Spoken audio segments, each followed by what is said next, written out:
ce soir, ça me fait plaisir d'être avec vous pour vous parler un petit peu plus de tout ce qui est en lien avec l'activité physique. Pour ma part, donc, je travaille régulièrement avec des sportifs, des gens qui s'entraînent, qui font principalement des sports d'endurance. Donc, je travaille entre autres avec la clinique du coureur. Donc, je vois beaucoup là, de sportifs, de coureurs qui se préparent pour différents types d'épreuves, des triathlètes, des cyclistes également. Donc, ce soir, on va parler un petit peu de ce qui peut être en lien avec les mythes, les croyances, les choses qu'on entend par rapport à l'alimentation, de voir est-ce que ça s'applique réellement à vous, de voir pour qui est-ce que ces recommandations-là sont vraiment les plus pertinentes. Donc, en fait, premièrement, pour commencer, souvent, quand on fait du sport, on a souvent la pensée qui vient avec les recommandations qu'on entend le plus souvent parler. Donc, le fait de manger, par exemple, beaucoup de glucides avant un entraînement ou au quotidien pour bien soutenir notre dépense d'énergie. La nécessité aussi de prendre une bonne collation de récupération après chaque entraînement. Donc, c'est pas rare, moi, que je vois dans mon bureau des gens qui vont systématiquement aller prendre une collation de récupération après leur entraînement. Puis aussi le fait de l'hydratation, donc de penser à s'hydrater abondamment pendant, avant, puis même après l'activité physique. Donc, c'est 3 petits points que je veux juste revoir avec vous, voir c'est quoi réellement les recommandations dans ces domaines-là, puis de voir à quel moment est-ce que ça s'applique, puis pour qui ça peut s'appliquer réellement.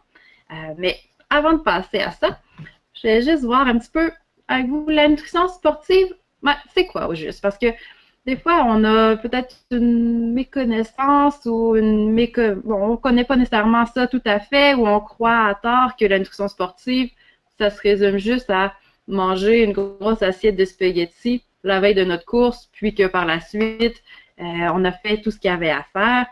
Ou pour d'autres personnes, ben, ça va être vraiment de s'en tenir à rester là, avec des suppléments ou donc de travailler avec tout ce qui est à la mode au niveau des régimes. Mais donc, la nutrition sportive, c'est quand même beaucoup plus que ça. Il y a vraiment beaucoup d'applications qu'on peut aller chercher au niveau de la nutrition sportive. Et puis, je voulais vous présenter un petit peu cette petite pyramide qui, selon moi, reflète quand même très, très bien ce qu'est la nutrition sportive. Donc, de voir un petit peu à la base de ma pyramide, je retrouve ce que moi j'appelle la nutrition active. Donc, pour les gens qui vont pratiquer de l'activité physique de manière peut-être plus ponctuelle ou plus occasionnelle dans leur semaine, qui vont s'entraîner pour rester en forme sans nécessairement avoir d'objectifs précis. Donc, on va parler d'une nutrition qui va être adaptée au niveau de l'équilibre alimentaire. On va vouloir viser à aller chercher tous les aliments qui vont avoir besoin pour maintenir un bon apport énergétique, sans nécessairement avoir des objectifs très, très spécifiques à la pratique là, de leur sport. Puis, quand on va monter un petit peu plus, donc vers des objectifs peut-être un petit peu plus précis, des gens qui vont se mettre comme défi de courir un demi-marathon, un marathon, des gens qui vont vouloir passer, augmenter leur performance, aller couper quelques secondes, quelques minutes sur une course, sur une épreuve, de vraiment aller vers un mode peut-être un petit peu plus compétitif ou finalement de se fixer des petits objectifs. Mais on parle peut-être d'un petit peu plus de nutrition sportive, donc d'aller cibler des aliments pour sportifs, d'aller cibler des apports aussi qui vont être adaptés selon l'effort, selon la dépense énergétique. Donc vraiment d'aller voir de façon un petit peu plus précise comment on peut jouer avec l'alimentation pour optimiser un petit peu plus les performances. Et puis, on a ce qu'on pourrait qualifier de nutrition de performance. Donc là, on pense plus à nos athlètes, à des gens qui vont vraiment vouloir aller performer, rentabiliser le plus possible leur performance là, au niveau de la compétition. Donc, on va penser plus à des suppléments, à des techniques alimentaires pour induire là, certaines adaptations plus spécifiques au niveau de l'entraînement. Mais ce qu'il faut se rappeler, c'est que plus je monte dans ma pyramide, plus ma base demeure quand même importante. Donc, peu importe où vous êtes, il ne faut jamais oublier que ce qui se situe à la base, donc l'équilibre alimentaire ou les bonnes recommandations en pratique de nutrition sportive, sont quand même toujours importantes. Parce que vous avez beau vouloir performer, puis prendre des suppléments ou vraiment aller adapter votre alimentation selon la pratique de votre sport. Si à la base, votre alimentation est plus ou moins équilibrée, mais c'est sûr que les techniques qu'on va appliquer par la suite ne seront peut-être pas aussi efficaces qu'elles pourraient l'être si à la base, on a une alimentation qui est bien équilibrée. Donc, l'alimentation au quotidien, ça reste quelque chose de toujours important à venir valider puis à venir s'assurer qu'on a tout ce qu'il nous faut. Maintenant, si on regarde un petit peu plus au niveau de nutrition sportive, un des principes clés que je voulais vous présenter ce soir, c'est ce qu'on peut appeler la périodisation de l'alimentation. Donc, c'est vraiment quelque chose, peu importe votre niveau, qui va être important de retenir puis d'adapter vraiment en fonction de votre effort, de l'entraînement que vous faites, de la dépense énergétique que vous avez. Donc, en fait, la périodisation de l'alimentation, qu'est-ce que c'est? En fait, c'est tout simplement de supporter la demande énergétique qui va être associée à notre entraînement. Donc, peu importe dans l'année l'entraînement que vous avez, probablement que votre volume ou votre intensité d'entraînement va être différent selon la saison où vous êtes, selon les objectifs que vous avez par rapport à l'entraînement. Donc, ce qu'on veut, c'est vraiment de supporter cette demande énergétique-là, qui peut varier tout au long de l'année par l'alimentation, afin de répondre aux adaptations qui vont être induites par l'entraînement. Donc, votre entraînement va nécessairement induire certaines adaptations physiologiques, puis on veut que notre alimentation vienne supporter cet entraînement-là pour essayer de maximiser le plus possible ce qu'on peut retirer de notre entraînement. Donc, on veut finalement manger pour être capable de s'entraîner. On ne veut pas s'entraîner pour pouvoir manger, mais bien manger pour être capable de s'entraîner au meilleur de notre capacité, puis vraiment être capable d'aller donner notre 100% à chaque fois qu'on se présente à un entraînement ou à une compétition. Mais donc, de quelle façon est-ce qu'on peut périodiser notre alimentation ou qu'est-ce qu'on peut faire pour vraiment rentabiliser là, notre alimentation puis avoir un effet bénéfique au niveau de l'entraînement? Ben, c'est là que nos fameux glucides deviennent importants. En fait, les glucides qu'on retrouve entre autres dans les produits céréaliers comme le pain, les pâtes, qu'on retrouve aussi dans les pommes de terre, dans les fruits, dans les produits laitiers. Mais il faut voir que ces glucides-là, c'est le carburant numéro 1 de votre corps à l'effort. Donc, c'est vraiment là que votre corps va aller chercher l'énergie que vous avez besoin pour bien performer. Et donc, il faut adapter l'apport en glucides en fonction de l'effort que vous allez avoir à l'entraînement. Donc, plus l'effort à fournir sera élevé, plus le temps d'entraînement sera long ou plus l'intensité sera élevée, plus le corps aura besoin d'un apport en glucides qui va être important pour soutenir cette demande. Donc, ce qui est bien important, c'est de venir voir dans votre quotidien à aller chercher des apports en glucides qui vont être satisfaisants pour soutenir votre dépense. Alors, si on regarde ça de façon un petit peu schématique, ben, c'est vraiment de voir les proportions dans l'assiette qui évoluent à mesure que la charge d'entraînement peut varier aussi tout au long de l'année ou même d'une semaine à l'autre, d'une journée à l'autre. Parce que la périodisation, on peut vraiment voir ça repas par repas, journée par journée, semaine par semaine, donc vraiment selon la demande que vous avez par rapport à votre entraînement. Donc, si on regarde un petit peu ici mes 3 schémas, donc ma section qui est plus de type orangé va représenter vraiment mon apport en glucides dans mon assiette, alors que ma section verte va représenter plus la proportion de légumes et ma section rouge, donc mes protéines que je veux quand même toujours conserver au repas pour avoir un effet rassasiant puis pour favoriser une bonne récupération aussi après les entraînements. Mais donc, quelqu'un qui aurait une petite demande énergétique en lien avec son entraînement. Donc, quelqu'un qui peut-être s'entraîne quelques fois par semaine ou quelqu'un qui va aller faire 30 minutes d'activité physique modérée. Mais on vise quand même d'avoir un apport en glucides qui va être un petit peu plus modéré. Donc, on peut viser une assiette où le quart de notre portion va être occupé par des féculents ou par une source de glucides. Alors que si j'augmente ma demande énergétique, donc je me retrouve peut-être avec quelqu'un qui s'entraîne de façon plus régulière, quelqu'un qui va faire des entraînements un petit peu plus longs, donc 1 heure, 1 heure et demie d'entraînement, qui va avoir une bonne intensité qui va être fournie aussi, donc qui va faire peut-être des intervalles. Mais là, c'est sûr qu'on va aller chercher un apport énergétique, un apport en glucides qui va être un petit peu plus grand dans l'assiette. Donc, on peut facilement augmenter un petit peu notre proportion de glucides. Et chez quelqu'un qui aurait une très grande demande énergétique, donc quelqu'un qui s'entraîne pour des épreuves d'endurance ou d'ultra-endurance, quelqu'un qui fait des entraînements tous les jours ou qui va s'entraîner parfois 2 fois par jour, mais là, c'est sûr qu'on va aller chercher une proportion de glucides qui va être beaucoup plus importante. Donc, on peut facilement atteindre la moitié de notre assiette sous forme de glucides, donc une bonne portion à ce niveau-là. Mais donc, la question est toujours de vraiment aller cibler les apports en fonction de la demande que vous avez. Et puis, si vous avez, par exemple, une journée où l'entraînement est beaucoup plus élevé, rien ne vous empêche d'aller chercher une plus grande proportion dans l'assiette, puis de revenir à une proportion de glucides plus faible les journées où la demande énergétique est un petit peu moins élevée. Donc, c'est un petit peu les bases, là, si on veut, de la périodisation de votre alimentation en fonction de la demande énergétique à l'entraînement. Et si on passe maintenant un petit peu au sujet de la collation de récupération, donc on en a entendu parler quand même abondamment dans les dernières années. On a beaucoup mis l'accent sur le fameux lait au chocolat. Qui n'a pas entendu les bénéfices peut-être alloués au lait au chocolat après l'entraînement.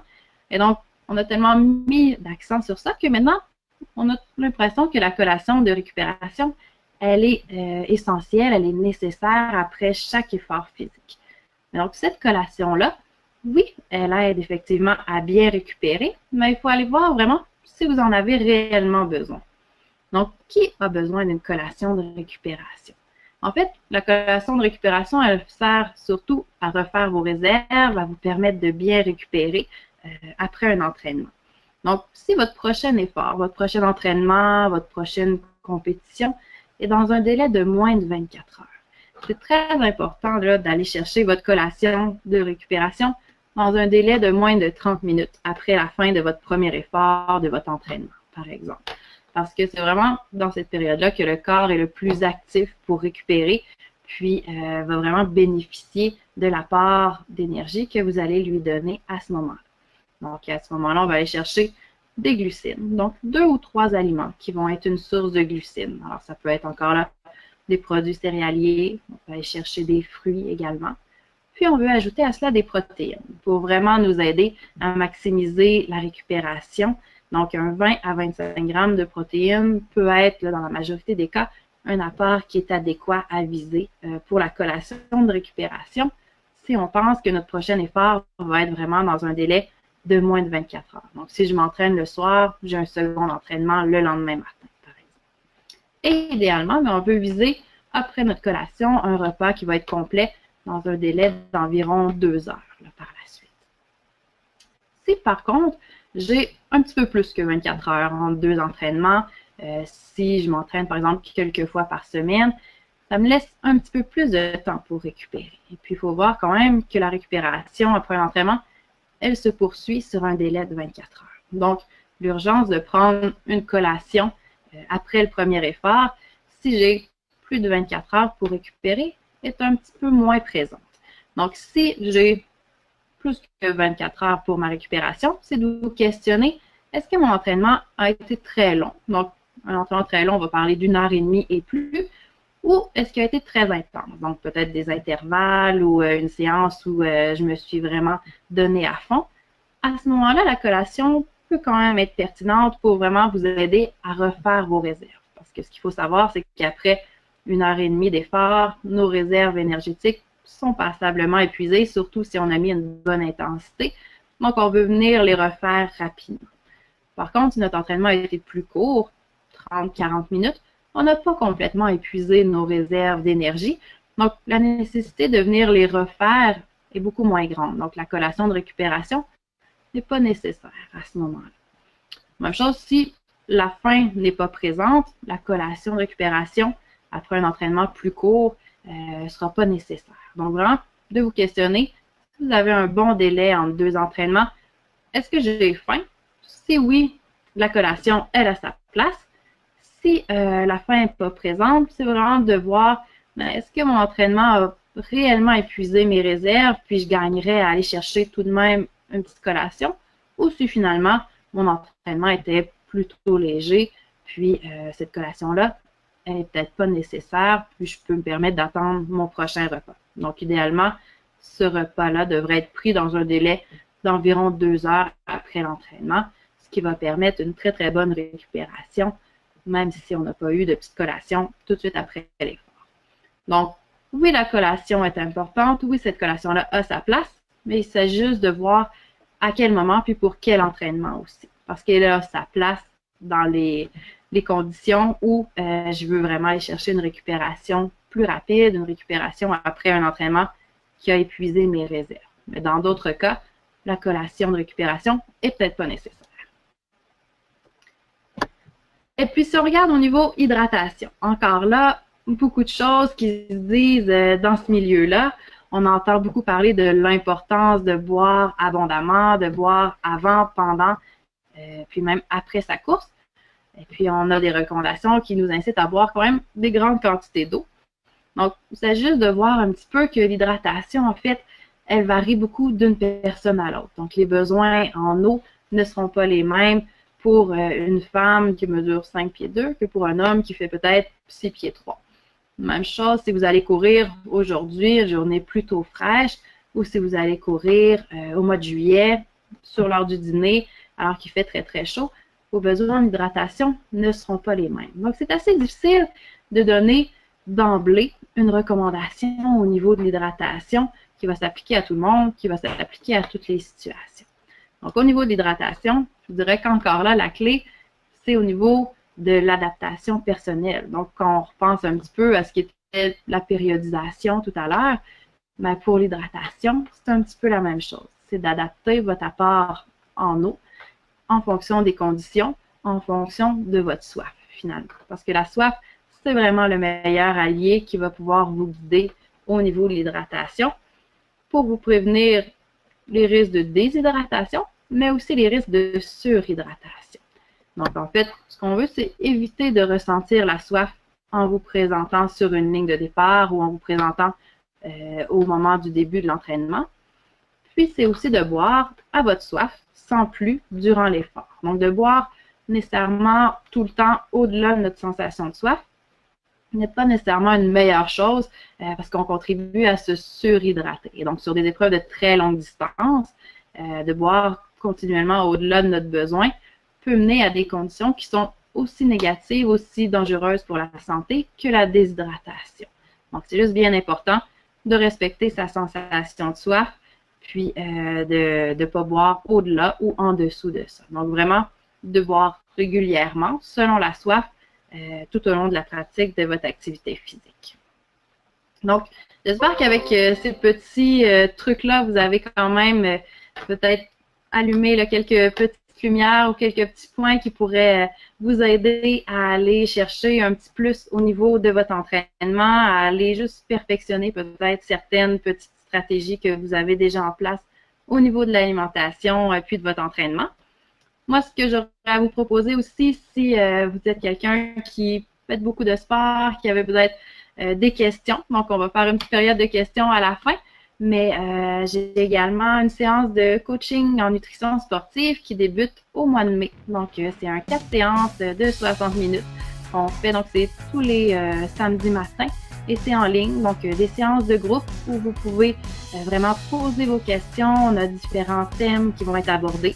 Un petit peu en lien avec ce qu'on a parlé aujourd'hui, évidemment, mais aussi de voir tout ce qui est apport énergétique pendant l'effort, après l'effort, comment bien planifier un repas pour le pré-entraînement. Puis ça va vous permettre aussi d'échanger avec d'autres sportifs. Donc, c'est des petits groupes qui vous permettent de voir aussi qu'il y a d'autres gens que vous qui vivez les mêmes défis, puis de voir un petit peu c'est quoi les stratégies que les autres utilisent pour parvenir à aller de l'avant puis atteindre leurs objectifs. Donc, si vous voulez un petit peu plus d'informations, vous avez mon adresse courriel qui est juste en bas ici, nutrition.morin@gmail.com. Moi, je vais vous envoyer en même temps que l'enregistrement de ce soir plus de détails sur ces séances de coaching-là qui vont débuter, comme je vous disais, au mois de mai.